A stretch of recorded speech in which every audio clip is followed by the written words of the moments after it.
प्रिय विद्यार्थी, आपका जो ऑनलाइन क्लास चल रहा है तो आशा है कि आप अच्छा से उसका उपयोग कर रहे हैं।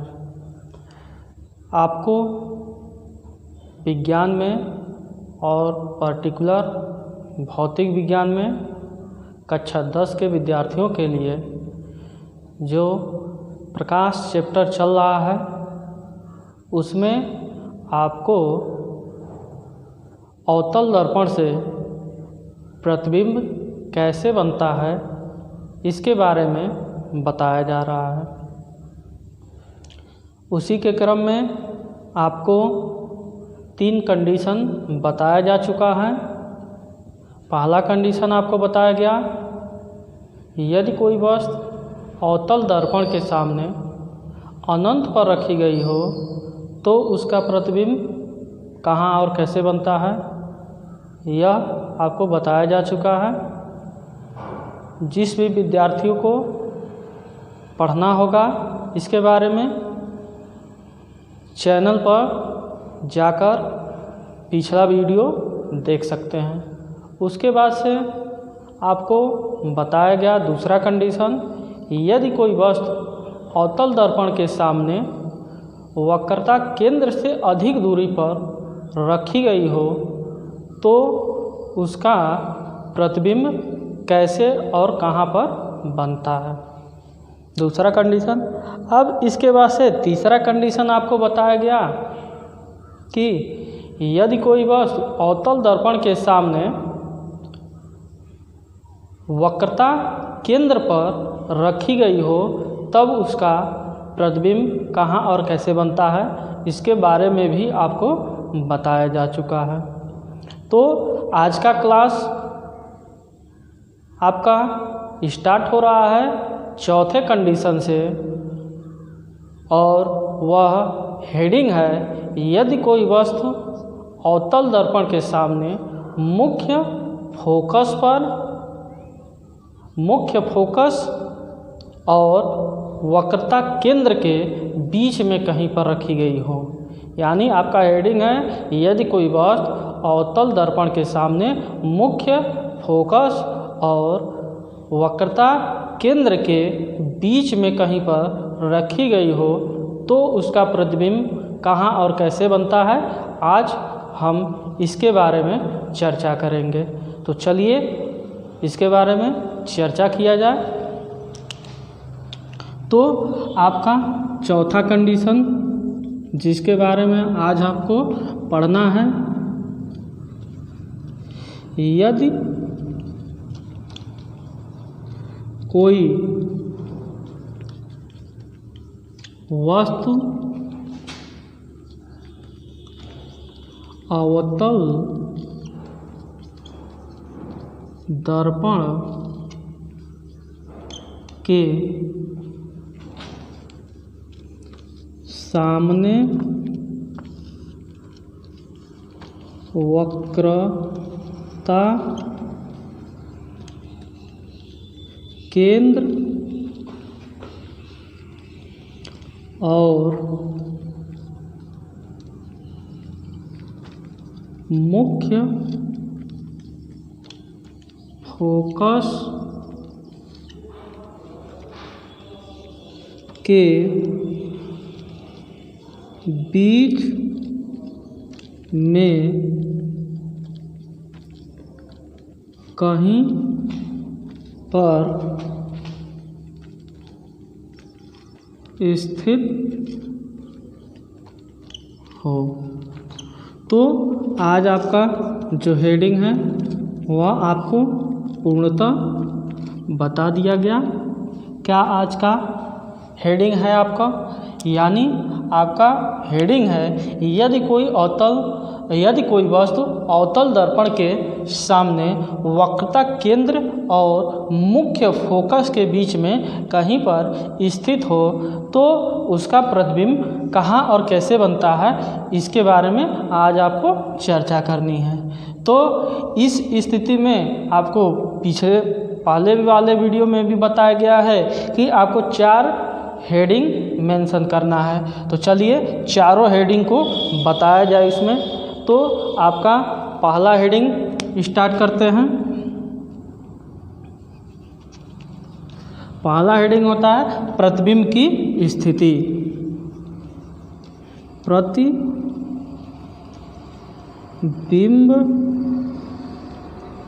की स्थिति। तो प्रतिबिंब की स्थिति में आपको सबसे पहले तो चित्र यानी किरण आरेख के माध्यम से आपको चित्र बनाना है। तो सबसे पहले चलिए चित्र बनाया जाए। तो चित्र आपका यहाँ पर बनाया जाए। देखिए चित्र कैसे बनेगा। सबसे पहले कोई एक आप अवतल दर्पण M1 और M2 लेंगे। अब आपका इस पर मुख्य अक्ष लीजिए।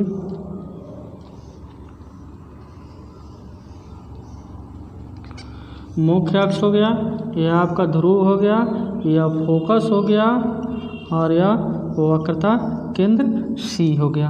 अब आपको वस्तु को कहाँ पर रखना है? तो वक्रता केंद्र और मुख्य फोकस के बीच में कहीं पर आपको रखना है। तो वस्तु को रखिए। चलिए तो मान लीजिए हमारा वस्तु यहाँ पर रखा गया है।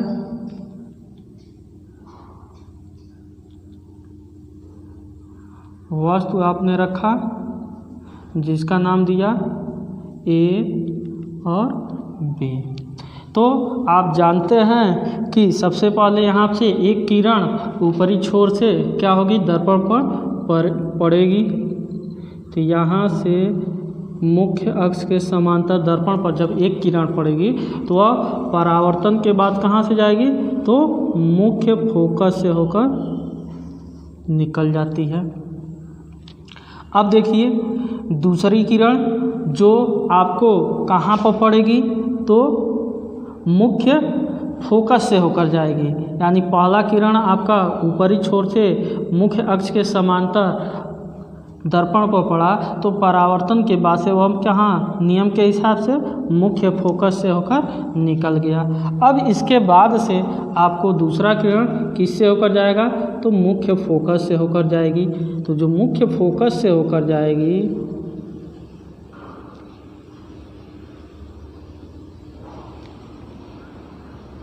थोड़ा सा चित्र आपका डिस्टर्ब हो रहा है तो इसको देख लीजिए दोबारा।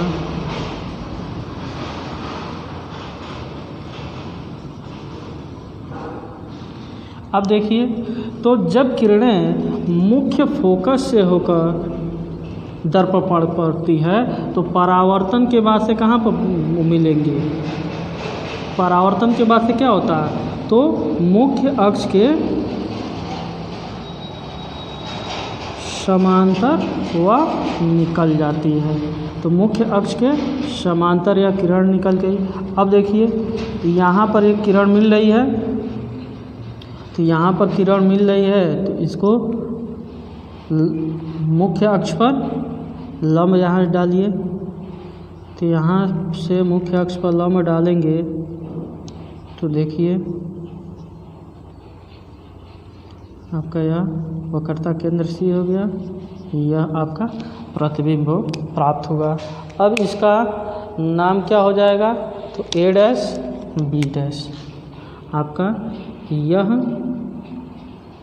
A डैश हो जाएगा और यह B डैश हो गया आपका। तो आपका प्रतिबिंब की स्थिति में फिगर आपका यही है। पहली किरण जो क्या होगी? वस्तु के एकदम ऊपरी छोर से मुख्य अक्ष के समांतर दर्पण पर पड़ेगी तो परावर्तन के बाद से वह कहाँ से जाएगी? मुख्य फोकस से होकर निकल कर चली जाएगी। अब दूसरी किरण मुख्य फोकस से होकर दर्पण पर पड़ेगी तो परावर्तन के बाद से मुख्य अक्ष के समांतर निकल जाएगी। अब दोनों किरणें जिस बिंदु पर मिल रही हैं उस बिंदु से हम मुख्य अक्ष पर जब लंब डला लेंगे तो देखिए यह आपका प्रतिबिंब प्राप्त हुआ। और प्रतिबिंब आपका कहाँ प्राप्त हुआ है? तो यह वक्रता केंद्र से दूर प्राप्त हुआ है। मतलब वक्रता केंद्र से अधिक दूरी पर या फिर दूर प्राप्त हुआ है। तो यानी आप वक्रता केंद्र और मुख्य फोकस के बीच में कहीं पर भी वस्तु को रखेंगे तो आपका जो प्रतिबिंब प्राप्त होगा, कहाँ प्राप्त होगा, तो वक्रता केंद्र से दूर प्राप्त होगा, वक्रता केंद्र से दूर प्राप्त होगा आपका यह प्रतिबिंब।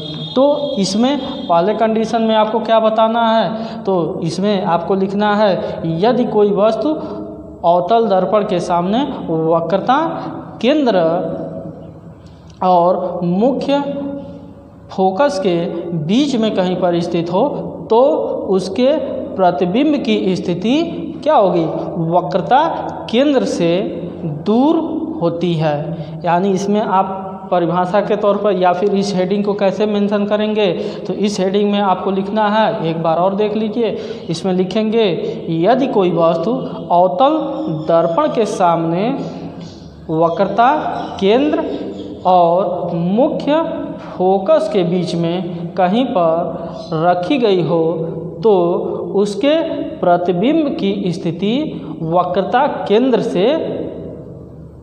केंद्र से कहाँ होती है, दूरी पर, यानी वक्रता केंद्र से दूर प्राप्त होता है। अब अधिक दूरी पर भी हो सकता है या फिर वक्रता केंद्र से थोड़ा सा हट कर भी, लेकिन अब यह वस्तु को रखने के ऊपर है, अब इसके बीच में कहाँ पर आप रख रहे हैं उस हिसाब से आपका प्रतिबिंब प्राप्त होगा। अब आपका दूसरा इसमें हेडिंग आता है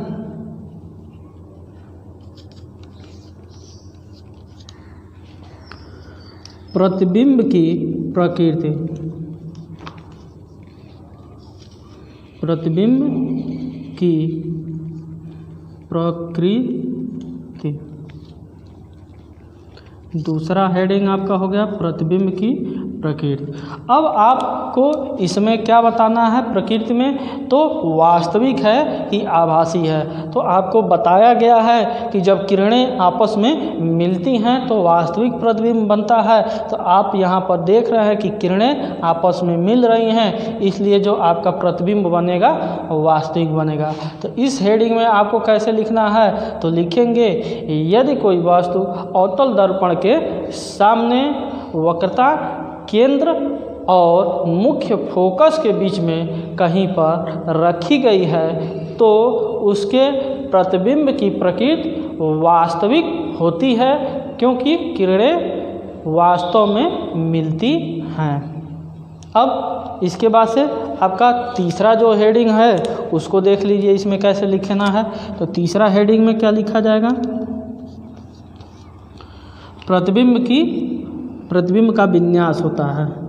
प्रतिबिंब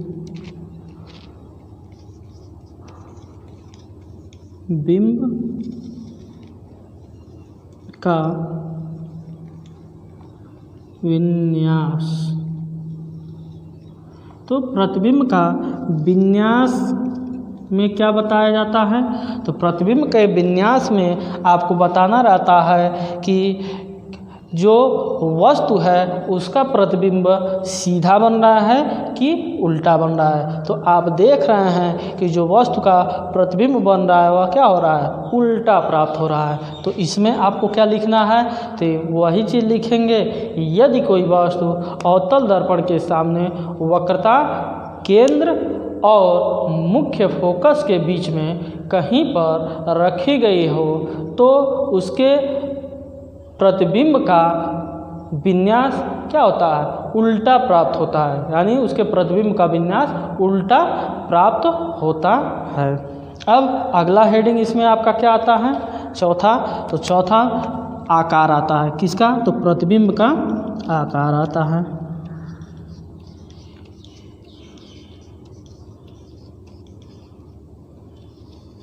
प्रतिबिंब का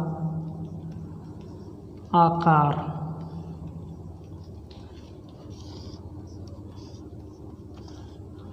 तो प्रतिबिंब का आकार मतलब वस्तु से बड़ा है कि वस्तु से छोटा है या फिर वस्तु से बराबर है प्रतिबिंब, यह आपको बताना है। तो आप देख रहे हैं कि जो वस्तु है यहाँ पर है और इसका प्रतिबिंब यहाँ पर है। तो आप देख रहे हैं कि जो प्रतिबिंब प्राप्त हो रहा है वस्तु से बड़ा प्राप्त हो रहा है। किरण आरेख में आपको दिख भी रहा है कि जो आपका प्रतिबिंब प्राप्त हो रहा है वह क्या रहा है, वस्तु से बड़ा प्राप्त हो रहा है। तो आप इसमें कैसे लिखेंगे, तो लिखेंगे यदि कोई वस्तु अवतल दर्पण के सामने वक्रता केंद्र और मुख्य फोकस के बीच में कहीं पर रखा गया है तो उसके प्रतिबिंब का जो आकार होता है वह वस्तु से बड़ा प्राप्त होता है।